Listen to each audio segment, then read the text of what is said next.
Welcome to best MGK. నేను మీ Mudigonda Gopikrishna, numerologist from Hyderabad.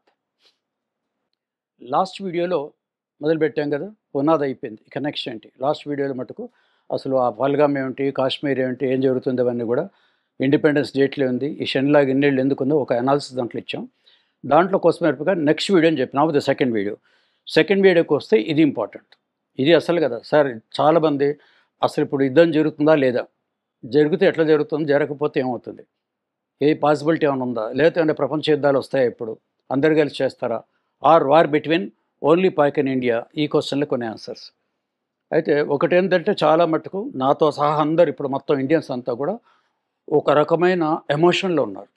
మన పాత సినిమాలు చెప్పంటే ఒక ప్రతీకారం, ఒక ఎమోషన్, ఇప్పుడు ఏదో ఒకటి జరగాలి అక్కడి నుంచి, అది దాంట్లో ఉంది. దొంగోడు వచ్చారు కట్టిపెట్టి కొట్టాల్సిందే, పాము వచ్చింది పాముని చంపాల్సిందే, ఇటువంటి హై ఎమోషన్ దాంట్లో ఉంది. అయితే ఇక్కడ మన మోడీ గారికి మనలాగా ఎమోషన్ ఉన్నా కూడా ఇది మోస్ట్ బ్యాలెన్స్డ్ మైండ్ కాబట్టి, ముళ్ళుని ముళ్ళుతోనే తీయాలి కాబట్టి, పోయిన వీడియోలో దాదాపు పహల్గామ్ అన్నా కాశ్మీర్ ఏదన్నా కూడా నెంబర్ 8 అని చెప్పి ఇండిపెండెన్స్తో పాటు, మరి ముళ్ళుని ముళ్ళుతోనే తీయాలంటే మన మోడీ గారు కూడా 17 డేట్ తీయాల్సిన నెంబర్ 8. సో ఈ సమస్యను ఆయన తీయగలుగుతాడు. సో ఇది ఏ టైప్ ఉంటే 2 రకాల యుద్ధాలకు అవకాశం ఉంది. దేనికి ఎంతవరకు ఉంది మనం చూద్దాం. పాక్ వర్సెస్ భారత్ యుద్ధం క్వశ్చన్ మార్క్ జరుగుతుందా లేదా, ఇదే క్వశ్చన్. ఒకటి 2 రకాలు జరగవచ్చు. ప్రచ్ఛన్న యుద్ధం ఒకటి ఉంది. ప్రచ్ఛన్న యుద్ధం అయితే చాలా హాట్గా ఉంటుంది. ప్రచ్ఛన్న యుద్ధం ఏదంటే డైరెక్ట్ వాళ్ళు రెడీ మేము రెడీ అంటాం. వాళ్ళు రెడీ అనేది ఇంతవరకు అబద్ధం, భయపడుతున్నారు కాబట్టి అవకాశాలు తక్కువ ఉంటాయి. ఎందుకు తక్కువ ఉంటాయంటే, ఒకటి నీళ్ళకి ఆకలితోనే అయిపోతున్నారు, వాళ్ళ భవిష్యత్తు కంటి ముందు, ఇప్పుడు ఏ జ్యోతిష్ చెప్పక్కర్లేదు, పాక్ భవిష్యత్తు ఎట్లా ఉంటుంది, ప్రజల భవిష్యత్తు అంటే కంటి ముందు కనిపిస్తుంది. కాబట్టి ముందు మనకంటే దాడి అక్కడి నుంచి జరుగుతుంది. ఇంటర్నల్ ప్రజాయుద్ధం చాలా గొప్పది, యుద్ధాల కంటే కూడా లోపల జరుగుతుంది, ఇంకా రాను రాను పెరగవచ్చు అక్కడి నుంచి. రెండోది ఏముందంటే, పైకి ఎంత ప్రగల్భాలు పలికినా కూడా అసలు పాకిస్తాన్ ఇండియాతోని యుద్ధం చేసేంత దమ్ము ధైర్యం అని అంటుంటాం కదా, ఈ దమ్ము ధైర్యం అన్నది మామూలుగా వాడే పదాలు. వాళ్ళకున్న కెపాసిటీ అంతా, ఇది టైమా అంటే ఒక పక్కన చాలా బ్యాడ్ టైం నడుస్తుంది. ఎలాంటి బ్యాడ్ టైం నడుస్తుందంటే, ఇప్పుడు వెంటాడు కొడతానంటుంటారు, ఒంటరి చేసి కొడతానంటాడు. ఇప్పుడు 2 ఇక్కడ ఉన్నాయి. ఎంత ఒంటరిది అయిపోయిందంటే, చుట్టుపక్కల ఉన్న ఇదివరకు కొంతమంది మిత్రులతో ఉన్న దేశాలు కానీ ఎవ్వరు, ఏ కంట్రీస్ కూడా మొత్తంలో లేదు, ఏకాకి అయిపోయింది, లోన్లీ. సో ఇండియా వైపు అందరు ఉన్నారు. ఇండియాలో అన్ని మతాల వాళ్ళు కూడా నిజంగా ఇండియన్ సిటిజన్స్ మెచ్చుకోవాలి. దాదాపు 99%, 1% పక్కన పెట్టండి, వాళ్ళ మెంటాలిటీ వదిలేయండి, వాళ్ళు ఎలాంటి వాళ్ళు, 99% అందరూ కూడా ఇండియా వైపే ఉన్నారు. ఒకే ఒక మాట, మోడీ గారు మీరు ఏం చేసినా we're all with you, we're all support you, చేయండి మీరేం చేయండి అన్నారు అక్కడ. దీనికి లింక్ పాయింట్ చెప్తాను, ఇదే డైలాగ్. సో ఈ ప్రచ్ఛన్న యుద్ధం కనుక జరిగింది అని అంటే చాలా హాట్గా ఉంటుంది. ఎందుకు అట్లా హాట్గా ఉంటుంది అని అంటే, ఇప్పుడు ఒకసారి వాళ్ళు ఏమనుకుంటారంటే, అసలు వాళ్ళ దగ్గర ఆయుధాలు ఎట్లాగూ లేవు, కానీ ఇండియా ఏం చేయని ప్రగల్భాలు పలికినా కూడా ఒక్కసారి అంటే పవర్ చూపించాలి, మిలిటరీ వాళ్ళకు కూడా ఉంటుంది. అది ఎందుకు ఉంటుందో చెప్తాను. ఇక్కడ ప్రచ్ఛన్న యుద్ధం జరిగే అవకాశం ఎలా ఉంటుంది అని అంటే, మోడీ గారు చేసేది మిలిటరీ ఫ్రీడమ్. రెండో దానికి వచ్చేసి మిలిటరీ ఫ్రీడమ్ నెంబర్ 1 చెప్పాను. ప్రచ్ఛన్న యుద్ధం హాట్ ఎందుకు జరుగుతుంది అంటే, దీనికి సంబంధించింది మిలిటరీ మెయిన్. ఇక్కడ ప్రచ్ఛన్న యుద్ధం అంటే మిలిటరీ జరుగుతుంది. మీకు తెలియని ఒక కొత్త పాయింట్ చెప్తాను మీకు.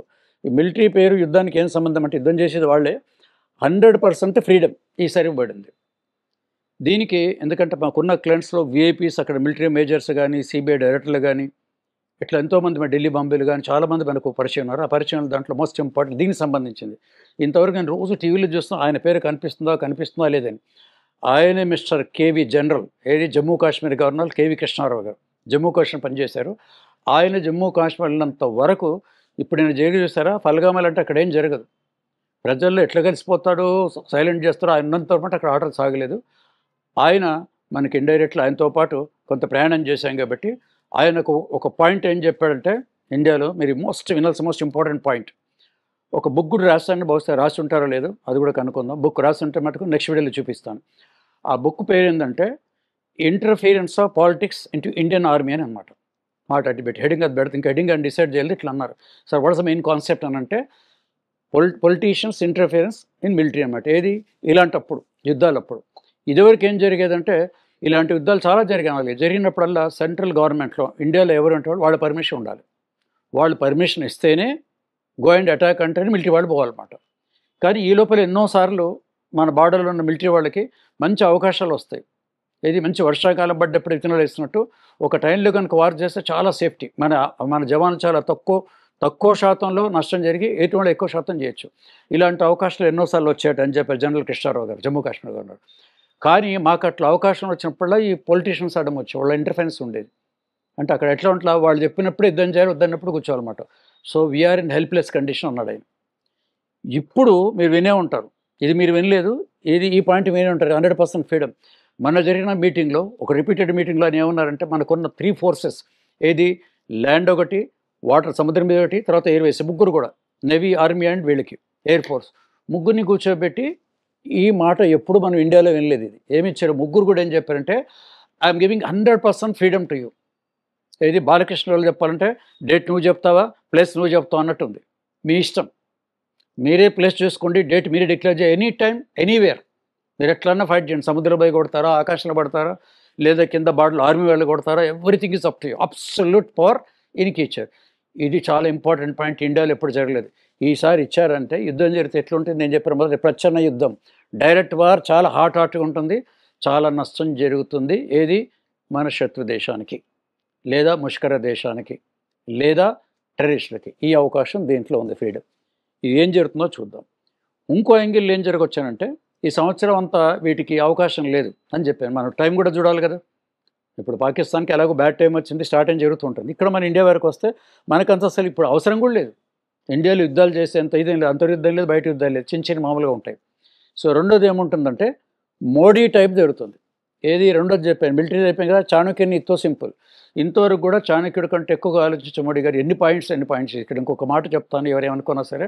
మామూలుగా మన బయట మాట్లాడుకున్నప్పుడు ఏమవుతుందంటే అసలు మన స్థాయి ఏంది, మన లెవెల్ ఏంది మర్చిపోయి, ఏ స్థాయినే కానీ ఒక బిజినెస్ మెన్, టీచర్, వాళ్ళు ఎవరైనా సరిగా నలుగురు కూర్చొని అసలు మోడీ గారు అట్లా చేస్తే బాగుండేది, మన మిలిటరీ అట్లా చేస్తే బాగుండేది, ఇంకా మిలిటరీ ఎందుకు ఊరుకున్నారు, అప్పుడే యుద్ధం చేయాల్సింది, మోడీ గారు అట్లా చేసి బాగుందంటే ఒక్కసారి అసలు ఎంత పెద్ద ఇష్యూ అండి ఇది. ఎన్ని దాంట్లో ఉంటాయి, ఎక్కడి నుంచి ఒక యుద్ధం చేయాలని అంటే అక్కడ ఐక్యరాజ్య సమితి కండిషన్స్ కొన్ని ఉంటాయి, ఇంటర్నేషనల్ ట్రీటీ ఒకటి ఉంటుంది, ఆయుధాలు ఎప్పుడు అణుయుద్ధం వాడాలి, ఎప్పుడు అణువులు వాడకూడదు, ఇవి ఉంటాయి. అక్కడ ఇంటర్నేషనల్ అవి దాంట్లో ఉన్నాయి. ఓ పక్కన అమెరికా, ఓ పక్కన చైనా ఉంది. సో విదేశాలతో మనకు రిలేషన్స్ ఎలా ఉన్నాయి, మన స్వదేశంలో ఎట్లా ఉంది, మన డెవలప్మెంట్ అని ఆగిపోతాయా అని దీంట్లో ఎన్నో ఉంటాయి, వైమానిలాగా ఎన్నో ఉంటాయి, మొత్తానికి 10 రకాలుగా. అవన్నీ కూడా ఈయన చాణక్య నీతి ప్రకారం ఆలోచించి దీన్ని కూల్గా కూడా ముగించేస్తాడు. కూల్గా ముగించేస్తాడు. ఇంకో రంగం సంతోషం, ఎందుకంటే పిచ్చిక మీద బ్రహ్మాస్త్రం అంటారు కదా. నిజానికి చూస్తే పాకిస్తాన్కి ఇదోరు జరిగినట్టు ఇప్పుడు జరగబోయేది మాట్లాడుతున్నాను. అది జరిగితే రోజుల కొద్దీ ల్యాండ్ టు ల్యాండ్, రైఫల్ అటు ఇద్దరు ఇట్లా ఉండదు, ఒకటేసారి స్మాష్ అన్నమాట. అది కాకుండా ఈయన చేసే మోడీ గారు సింపుల్ యుద్ధం మీద ఆల్రెడీ స్టార్ట్ అయిపోయింది. ఏది వాటర్ వార్ స్టార్ట్ అయింది. వాటర్ వార్ అంటే మీద వార్ ఉండదు, మనది వన్ సైడ్ వార్. ఏంటో వన్ సైడ్ వార్ అంటే సింధు అనేది క్లోజ్ చేస్తే ఫినిష్, వార్ స్టార్ట్. అక్కడ ఎట్లా స్టార్ట్ అయిపోయిందంటే అక్కడ ప్రజలందరూ తిరగబడుతున్నారు అక్కడి నుంచి. సో ఇలా ఇంకా చాలా ఉన్నాయి. బార్డర్ క్లోజ్, ఇక నుంచి ఫ్యూచర్లో ఇప్పుడు వాళ్ళకి ఆ దేశం ఇక్కడ రాకూడదు, ఇలాంటివన్నీ మీరు విన్నవే. ఇవి చూసుకుంటే దాదాపు ఒక 15 రకాల ఇవి ఉన్నాయి చాణక్య. ఎన్ని మార్గాలు మార్చాడు. రేపు పొద్దున జ్వరమో ఏదో వచ్చి మేజర్ దాంట్లో వస్తే హాస్పిటల్స్లో మన దగ్గర నపోల్లాగా. కాబట్టి ఇక్కడ నుంచి ఇండియా నుంచి ఫార్మాసిటికల్ నుంచి మందులు ఏవైతే మనం ఇచ్చామో, if I'm not mistaken subject correct చెప్తున్నాను, కోవిడ్లో కూడా మోడీ గారు ఇలాంటి దేశాలకి ఫ్రీగా మందులు ఇచ్చారని కూడా నేను విన్నాను. నేను కరెక్షన్తో చెప్తున్నాను. నీళ్ళు ఎలాగో మనకు తెలుసు, ఇన్నాళ్ళు నీళ్లు వాడుకున్నారు. ఆ కృతజ్ఞత ఉంటే అసలు ఇదంతా మనకు ఈ స్టోరీ మనకు ఉండేది కాదు. సో ఈయన పాయింట్లో వెళ్ళుకుంటే చాణక్య తెలుగానికి వెళ్ళిపోతేనేమో సింపుల్గా ముగిసిపోతుంది. మనం అనుకుంటే అక్కడి నుంచి వాళ్ళకి అణుబాంబులు వాళ్ళ దగ్గర లేవు, వాళ్ళు వేయరు, మన బాంబులు వేయక్కర్లేదు. చూసారు ఏం సార్ అంత చిన్న కంట్రీ అది, మామూలుగా ఏమంటుంటారు, మనం గట్టిగా ఊతపడిపోతాం. నేనే చెప్పామన్నా, అవునా, రకరకాలుగా చిన్న రాళ్ళు వేసి ఎగిరిపోతాం. దాని మీద మనం గొప్పగా ఇప్పుడు పెద్ద ఆయుధాలు వేయటాలు అవి వేయటాలు చేసి గొప్ప పెద్ద అవసరం లేదు. ఈ రెండో రకం కూడా కొడతారు. Result is same. ఏమా రిజల్ట్ ఉంటుంది అని అంటే మనం లెటర్స్ కమ్ టు అల్టిమేట్లీ యుద్ధం, ప్రచన్న యుద్ధమైనా చాణక్య యుద్ధమైనా కూడా అల్టిమేట్లీ ఇప్పుడు పాకిస్తాన్ టైం బాగాలేదు కాబట్టి ఇండియాలో అందరు సపోర్ట్ చేస్తున్నారు కాబట్టి ఇర్రెస్పెక్ట్ ఆఫ్ క్యాస్ట్, క్రీడ్, రిలీజన్ అని అందరూ, నేను స్పెసిఫిక్ పేర్లు వాడను, అందరూ కూడా ఒప్పుకున్నారు, ఒక గుణపాఠం నేర్పాలంటున్నారు. సో అల్టిమేట్లీ జరిగేది పాక్ ప్లస్ టెర్రరిస్ట్కి ఇద్దరికి పెద్ద దెబ్బే, రెండు విధాలుగానే ఉంటుంది. అప్పుడు ఇండియన్స్ కూడా అమ్మయ్యా సాటిస్ఫై అయిపోతారు. అంటే వీటన్నిటికీ ఏంటంటే మనం మానవతా దృష్టితో కనుక చూసుకుంటే ఈ చీటికి మాటికి ఈ టెర్రరిస్టులు యుద్ధాలు చేయటం ఉన్నప్పుడు నేనేమంటానంటే ఇలాంటి యుద్ధాల్లో శత్రు సైన్యం ఎవరన్నా కానీ ఆ యుద్ధం జరిగినప్పుడు మన జవాన్స్ వెళ్ళి ఎన్నోసార్లు జరిగాయి కదా, ఒక 50 మందిని చంపేస్తారు అనుకుందాం. మళ్ళీ మనకి టీవీలో ఏమొస్తుంది, మన భారతీయ జవాన్లు కూడా 4 గాయపడ్డారు, లేదో 5 మంది చనిపోయారు అంటారు. నేను ఆ 100 చంపారా 1000 వదిలేండేదు దోమలు కాల్చినట్టు. కానీ మన జవాన్ కూడా ఒకరు కూడా పోకుండా ఉండాలనంటే ఇలాంటి సందర్భాలు ఉండకూడదు. ఈ చీటి మాటికి 2 ఏళ్ళకోసారి 3 ఏళ్ళకోసారి పాక్ ఇండియా యుద్ధాలు కావటం వల్ల దీనివల్ల మనకైతే నష్టం కాకూడదు. డెఫినెట్లీ క్రికెట్ మ్యాచ్లో కూడా అంతే. మనం ఎంతసేపు అన్నా మన వికెట్లు పడకూడదు. అది యుద్ధ నీతి, ఇది క్రికెట్ నీతి. ఎదుటివాడి వికెట్లు మటు పడగొట్టాలి అనుకుంటారా లేదా ఆపోజిషన్ కూడా. ఎదుటివాడి వికెట్లు అన్నీ పడగొట్టాలి బాల్ వేసి, మన వికెట్లు మటుకు సేఫ్గా ఉండాలి. ఇది కూడా అంతే, మన జవాన్లు సేఫ్గా ఉండాలి.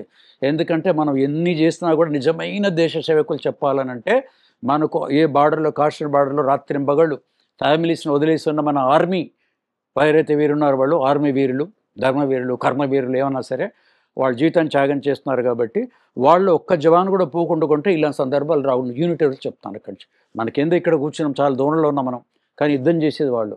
వాళ్ళు కూడా భార్య పిల్లలు ఉంటారు, ఇప్పుడు చనిపోయిన వాళ్ళు కూడా దాంట్లో ఉన్నారు. సో అది జరగకుండా ఉండాలనంటే once for all full stop పెట్టాలి. ఇది 2 రకాలు చెప్పాను, ఒకటి డైరెక్ట్ వార్, ఒకటి ఇండైరెక్ట్ వార్. అల్టిమేట్లీ ఆ చాప్టర్ క్లోజ్. ఇక భవిష్యత్తులో ఉండకుండా మటుకు 90% జరుగుతుందని నమ్ముతూ చెప్తున్నాను. అందరు కూడా అటు మోడీ గారికి ఇప్పుడు మనం మానవతా దృష్టిని చూస్తే ఈ జరిగేంత వరకు, దీనికి ఒక ముగింపు వచ్చేంత వరకు మనం ఎలాంటి వాళ్ళమైనా మన పర్సనల్ వ్యూలు ఎలా ఉన్నా, ఏ అభిప్రాయాలు ఉన్నా సరే కానీ ఖచ్చితంగా ఇప్పుడు మన దేశ ప్రధానికి ఇప్పుడు ఆయనే అక్కడ సేవ్ చేయాలన్నమాట. మన ఇండియాకి సేవ్ చేసేతాను కాబట్టి ఆయనకి మన ముఖ్యంగా యుద్ధం చేసే మిలిటరీ జవాన్లు కాబట్టి మిలిటరీ జవాన్లు అందరూ కూడా మనం ఏ రకమైన సపోర్ట్ చేయాల్సి ఉంటుంది. చైనా యుద్ధం 1960 జరిగినప్పుడు చందాలు కూడా ఇచ్చారు, ఎవరు దోచింది వాళ్ళు ఇచ్చారు.